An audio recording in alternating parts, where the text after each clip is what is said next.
Ich glaube, die Grundvoraussetzung, dass Wien wieder Weltkongresshauptstadt wird, und das war es von 2004 bis 2013, ist, dass man eben alle Stakeholder mit an Bord holt. Hotels, von Venues, von Agenturen, vom Wien-Tourismus. Wir wissen alle, es ist die Industrie, die die größte Wertschöpfung hat, nicht nur für Zimmer, sondern auch für den großen Food- und Beverage-Bereich.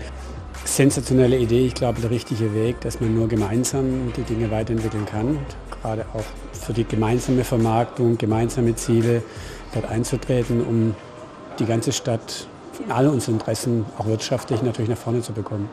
Ich glaube, Wien hat hier eine positive Rolle gespielt, dass man trotz aller Konkurrenz das Gemeinsame vorangestellt hat. Großartige Initiative. Man sieht einfach im Tourismus, wenn man alle Leute an einen Tisch bringt, dann kommen die besten Ideen auch raus.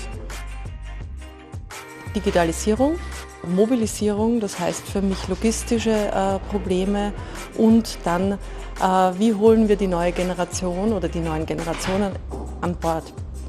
Ich denke, da hat Wien sicherlich noch sehr, sehr viel Potenzial und ich bin voller Begeisterung mit dabei. Dieser imperiale Charme, wenn wir das schaffen, diesen Charme zu koppeln mit einem Technologiesprung nach vorne, ich glaube, das ist ein Teil des Markenkerns, an dem wir hier arbeiten.